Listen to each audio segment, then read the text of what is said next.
The sound of applause has a strange texture when it's meant for someone else but built from your work.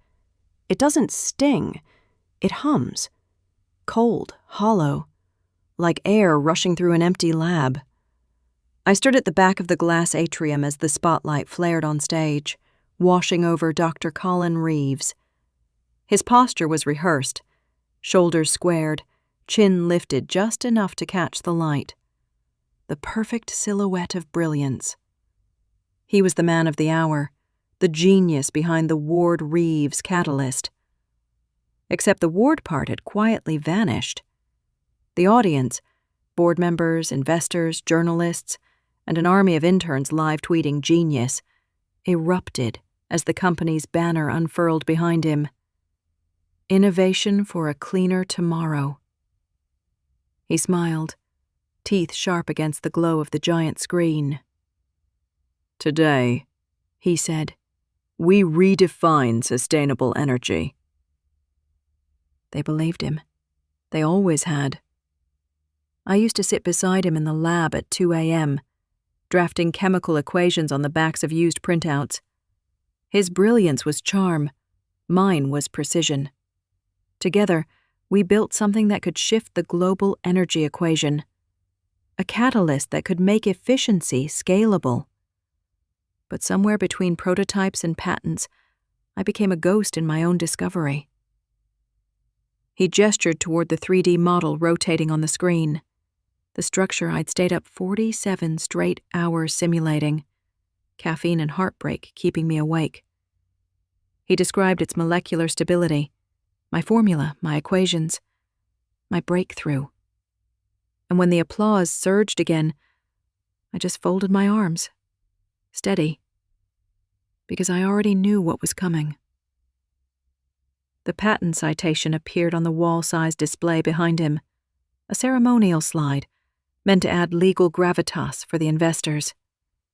It scrolled elegantly, line by line, until it reached the author section. And that's when the air changed. Primary inventor, Dr. Elena M. Ward. Filing date, 18 months prior to the corporate submission. A collective murmur rippled through the room like static. The PR manager's smile faltered. Someone in the front row whispered, "Wait, who's Elena Ward?" Colin's confident rhythm stuttered.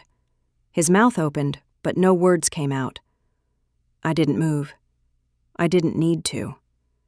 Because while he had rewritten the narrative, I had written the origin. And the origin always leaves a trail. The applause withered into silence. On the massive screen behind him, my name glowed in white against blue. Simple, factual, irrefutable. It was the quietest sound I'd ever heard. Recognition. Not by people, but by law. I took a sip of water, calm and deliberate, as the room began to realize what he had never considered. That the truth doesn't need a voice when the paperwork can speak for itself. And that was the moment I knew. The real unveiling had just begun. 6 months before the applause, before the cameras and the glass atrium, before my name returned to me in public pixels, I had already disappeared. Officially, it was called a strategic restructuring of research priorities. Unofficially, it was a quiet exile. The email came at 6:42 a.m., 2 minutes before my first coffee. Elena, your role will be redefined to support emerging initiatives under Dr. Reeves's leadership. Please prepare transition documentation by end of week. No meeting, no conversation, no signature. Just a digital dismissal wrapped in polite corporate syntax. When I arrived at the lab, my keycard still worked, but my bench didn't exist. My workstation had been reassigned. My prototype sealed in an unmarked steel case with the word property laser-etched across it. The glass office across from mine now bore a gold plaque. Dr. Colin Reeves, Chief Technology Officer, Sustainable Innovation Division. He waved when he saw me, that same effortless confidence people confuse for leadership. "Temporary reallocation," he said, smiling like we were co-conspirators. "You know how the board gets during funding cycles. Don't take it personally." I nodded, because nodding is cheaper than arguing. That afternoon, I was assigned to Technical Support for Post-Trial Optimization. Translation: review spreadsheets of other people's data, correct their math, and never speak about the catalyst again. But I couldn't unsee what we had made. I couldn't stop thinking about the numbers, the conversion ratios, the heat stability, the way the compound refused to degrade under repeated trials.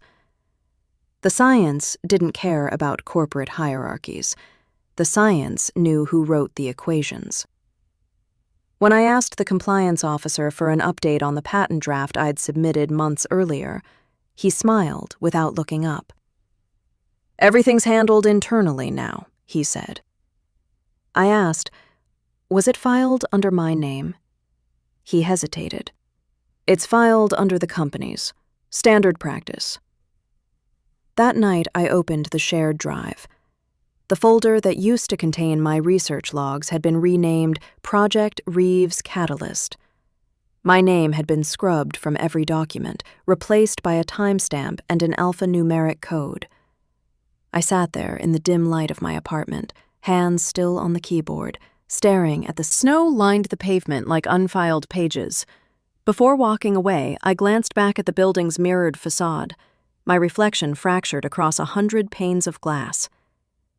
They thought they'd buried me, but I wasn't gone.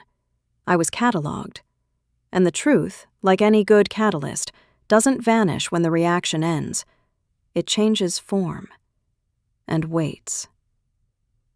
Corporate history is written in PowerPoint slides, bright colors, bold fonts, half-truths.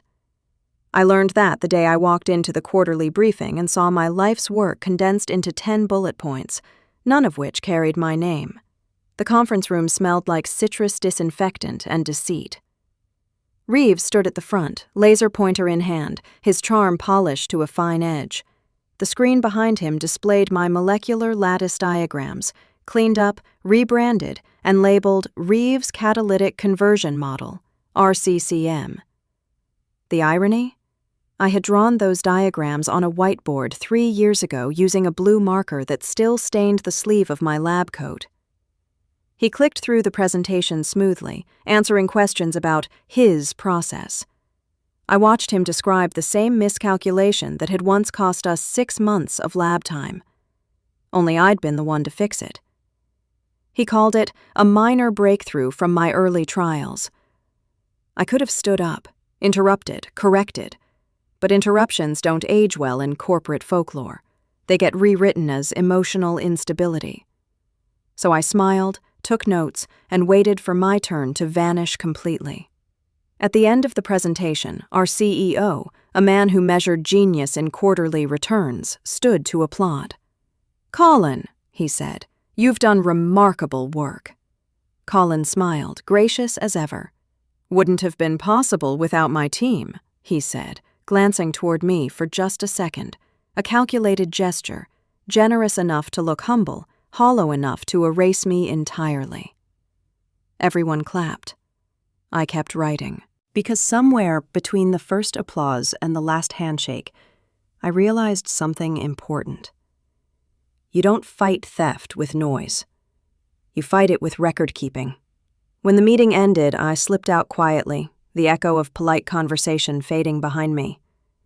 In my office, I opened my locked drawer and pulled out my red notebook, the one with graphite fingerprints and coffee stains, where each stage of the catalyst's evolution was sketched in messy precision. Every page dated, every reaction sequence annotated. That night, at my kitchen table, I compared the notebook to the company's internal draft. Their version of the formula had been copied directly from one of my pre-employment research logs, the ones stored on the university's public server before I joined their payroll. They hadn't even changed the file name, version_0.9_EW. I stared at those letters, my initials, and felt something colder than anger settle in my chest. Proof. That's what it was. Proof wrapped in arrogance. The next morning, I printed the hiring agreement I'd almost forgotten existed. Clause 6.2. Any invention developed prior to the commencement of employment remains the exclusive intellectual property of the inventor. It was one sentence, buried in 12 pages of legal jargon, but it was the entire story in miniature. They'd stolen the body of my work, but left the legal soul intact. At lunch, I passed Colin in the hallway. He was laughing with a board member, that same easy confidence that came from never having to check over his shoulder. When he saw me, he slowed, smiled, and said softly, "You're taking all this quite well." I returned his smile, small and measured. "I'm a scientist, Colin. I like to observe reactions." He laughed, thinking it a joke. I walked away, thinking it a hypothesis. Because every reaction, chemical or human, follows the same law. Apply enough pressure, and something always combusts. The snow outside had melted into gray slush by the time I decided to stop being polite. Revenge wasn't the word for what I felt. Precision was. Weeks had passed since my quiet demotion. My name still didn't appear anywhere in the company's materials, but whispers had started. Someone in accounting mentioned irregular patent language. Another in legal let slip that Reeves had personally expedited a new filing revision. That was my cue. I took the train across town that Friday evening, a battered briefcase on my lap, and met Naomi Patel in a cafe that smelled like old paper and espresso. She wasn't just a friend. She was a patent attorney who could read greed the way a chemist reads smoke. She scanned my hiring contract, eyes narrowing. "Clause 6, she murmured. "Inventions made before employment remain sole property of the inventor." "You said you filed a provisional draft before joining them?" I nodded. "At the university. Time-stamped. Lab notes, test logs, everything." Her lips curved into the smallest, most dangerous smile I'd ever seen. "Then, Elena, they've built their empire on sand." She explained it calmly. Corporate IP law doesn't overwrite pre-existing patents. It doesn't matter how big the company is. The first recorded author holds origin rights. The key was evidence, proof that the concept existed before my contract, and proof that the company knew it. I already had both. While Reeves played visionary, I had quietly preserved the original experiment archive, data logs uploaded from my student account at 1:13 a.m. on a winter night when the lab heating had failed. My login, my IP address, my timestamps. Immutable facts.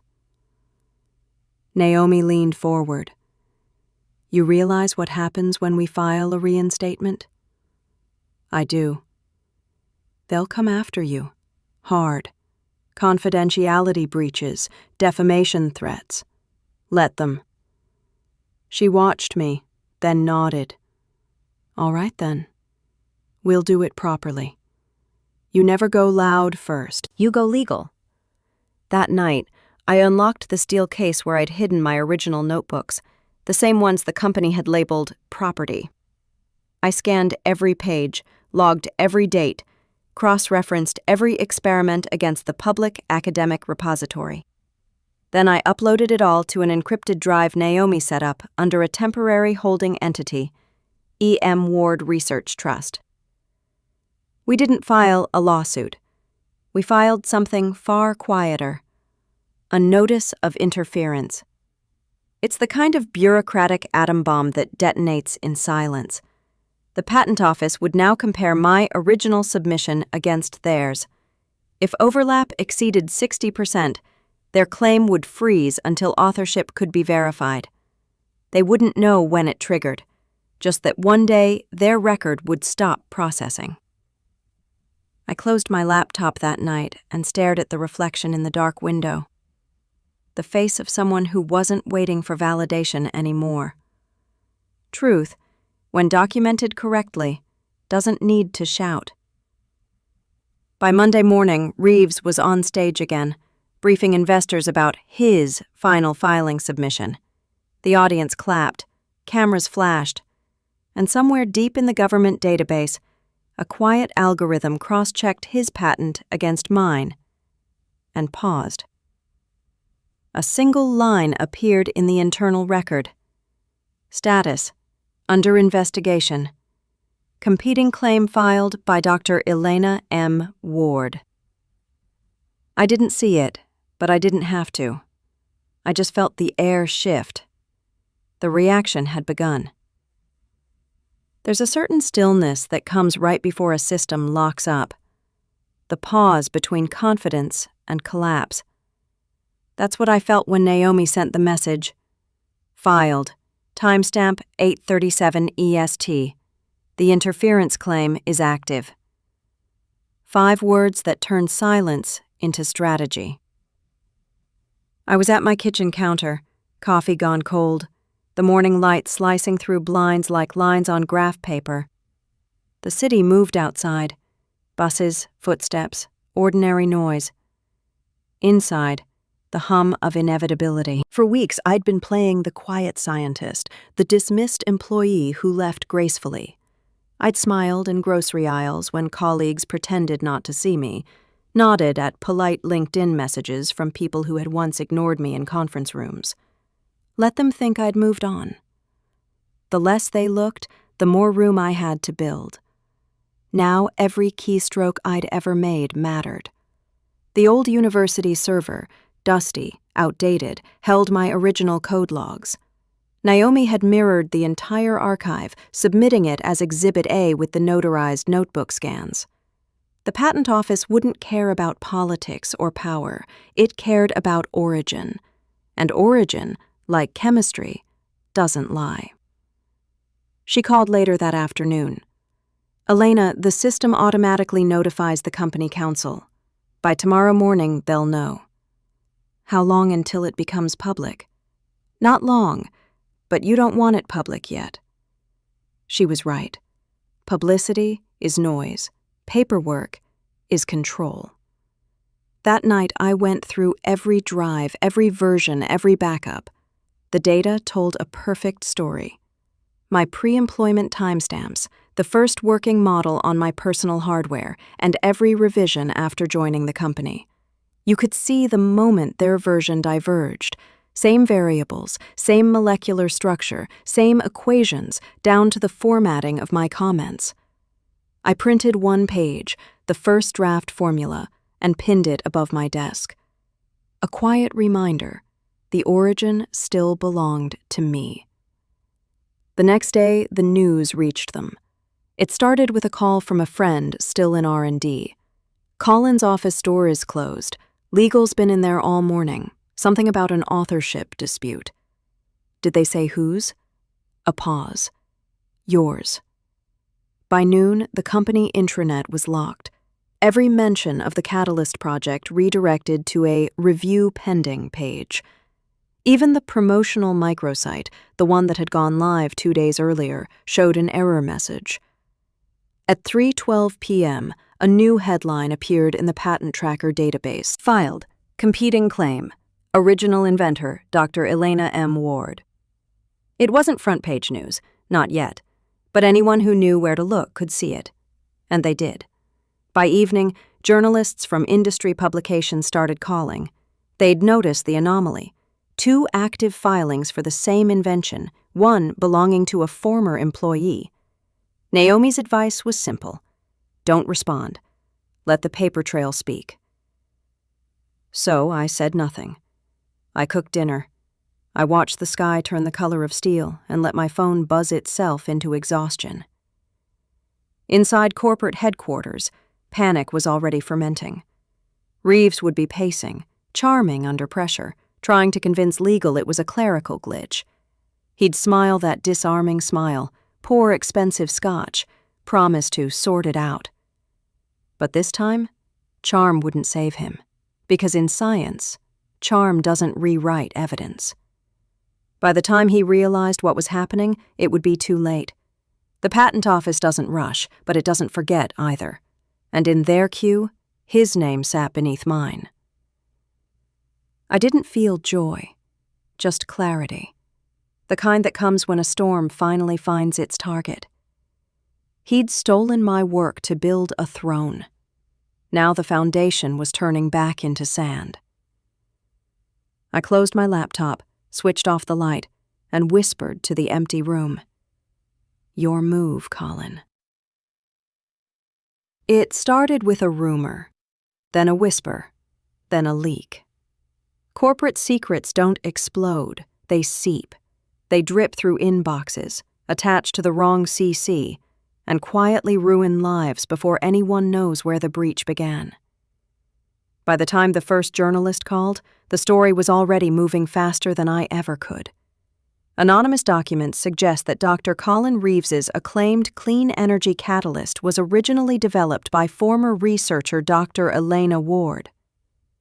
That line, factual, sterile, devastating, appeared on half a dozen tech blogs overnight. The company's PR team worked overtime, flooding the internet with statements about collaborative development and shared innovation frameworks. They called it a misunderstanding, a clerical mix-up. Except clerical mix-ups don't come with time-stamped logs, metadata trails, and notarized laboratory notebooks. Naomi hadn't leaked it. Neither had I. But truth, once verified, has a way of finding daylight. I read the article at my kitchen table, the glow of my laptop painting the walls in that cold, early morning light. They'd used one of my original diagrams, scanned straight from my graduate thesis, as their header image. My handwriting was still visible in the margin. Optimize heat retention curve. There it was, my proof, stripped of context but undeniably mine. And I hadn't had to lift a finger. By noon, the company held a crisis meeting.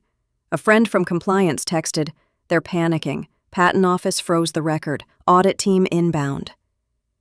The patent office had officially confirmed my interference claim. Both filings were under review. Mine, the original draft from my university archive, and theirs, submitted months later under Colin's name.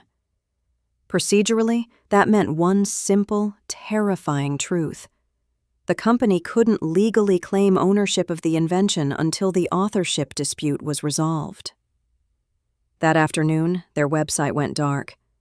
Every marketing video, every press article, every innovation timeline vanished, replaced by a temporary banner, Project Catalyst, under review.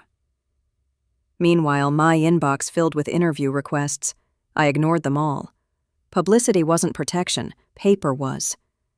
Inside the company, Colin was unraveling. He issued a staff memo at 11:46 p.m., full of vague reassurances.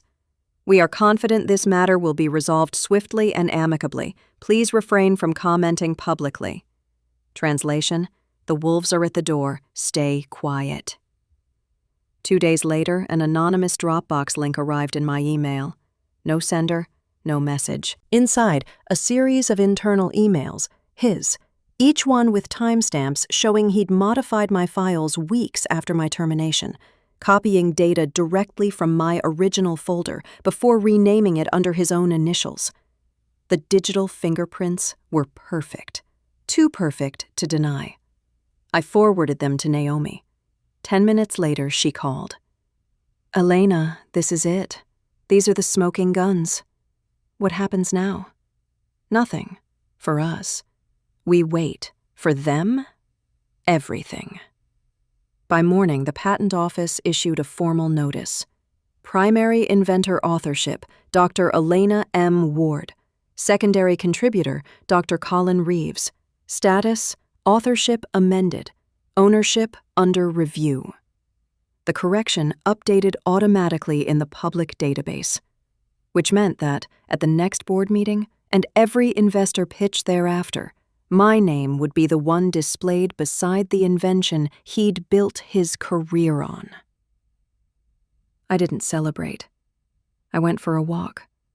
Snow had started again, soft flakes settling on the city like a quiet eraser. Through a cafe window, I saw the evening news running footage from their launch event. There he was, confident, applauded, invincible. Then the chyron at the bottom of the screen shifted. Breaking, Patent Office revises authorship. Dr. Ward named original inventor. The anchor spoke my name carefully, as if tasting it for the first time. And somewhere inside the company's glass tower, I imagined Colin staring at that same broadcast, realizing what arrogance had cost him. The irony was perfect. He'd tried to erase me from history, and now history, meticulous, bureaucratic, and incorruptible, had written me back in. It was the silence that told me it was over.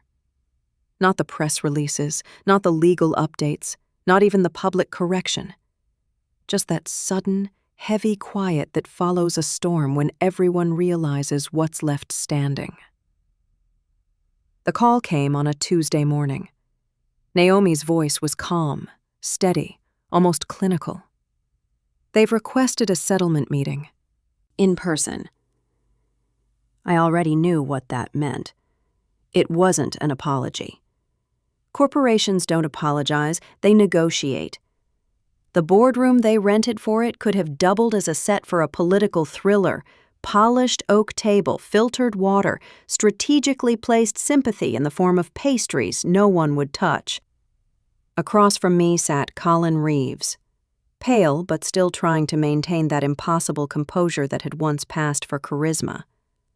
Beside him, the company's general counsel, a woman who had mastered the art of sounding polite while tightening a noose. Naomi opened her folder first, sliding a printed packet across the table. Inside, the forensic audit, the internal emails, the version history of the project files, the Patent Office's final amendment. Each document stamped, logged, verified. Each one proof of theft wrapped in politeness. The counsel glanced at Colin before speaking. Dr. Ward, the company would like to make this right. We propose full recognition as lead inventor, retroactive compensation for the patent's value, and an independent licensing agreement for future research. I didn't answer. She continued, softer now. You understand, of course, this will need to remain confidential. Mutual non-disclosure. Naomi didn't look up. No. A single syllable, clean as a cut. The counsel blinked. Excuse me? No, I said quietly. The truth stays public. My name stays visible. Colin finally spoke, voice low, cracking around the edges. Elena, you don't have to destroy everything we built. I met his eyes for the first time in months. I'm not destroying it, Colin. I'm restoring it. He started to say something else, but Naomi slid the next page forward. A formal declaration signed by the Patent Office confirming the corrected authorship. Inventor, Dr. Elena M. Ward. Status, legally binding. That was the sound of the door locking behind him. The company had no leverage left. They couldn't sell the technology without acknowledging me. Investors had already begun asking questions, shareholders demanding transparency. He'd built his empire on a lie, and now every stone of it was tagged with my name. The settlement closed within an hour. They wired the compensation. They relinquished all rights to future developments derived from my formula. And Colin, once their golden mind, was quietly removed, effective immediately. When we stepped out of that building, the sky was a hard, clean blue. Naomi smiled faintly. You know, she said, Most people would have sued. I shrugged. I didn't want his money, just the record. We stopped at a crosswalk. Across the street, through the glass of a cafe window, a news ticker scrolled the headline that would finish him. Former CTO accused of intellectual misconduct. Authorship restored to original scientist. I didn't take a picture. I didn't need proof anymore. That night, I poured a glass of wine, opened my laptop, and stared at the patent database one more time. My name was there, permanent, public, immutable. For a moment, I imagined every late night, every forgotten meal, every humiliation distilled into that single digital line of truth. I whispered to the empty room, not in triumph, but in peace. Data never lies. Then I closed the laptop, switched off the light, and let the quiet settle like closure. 3 months later, they invited me back, not to apologize, not even to celebrate, but to speak. The irony wasn't lost on me. The same auditorium that once echoed with applause for someone else now carried my name on the event banner. Women in Innovation, Authorship, Integrity, and the Future of Science. I arrived early, before the photographers, before the introductions.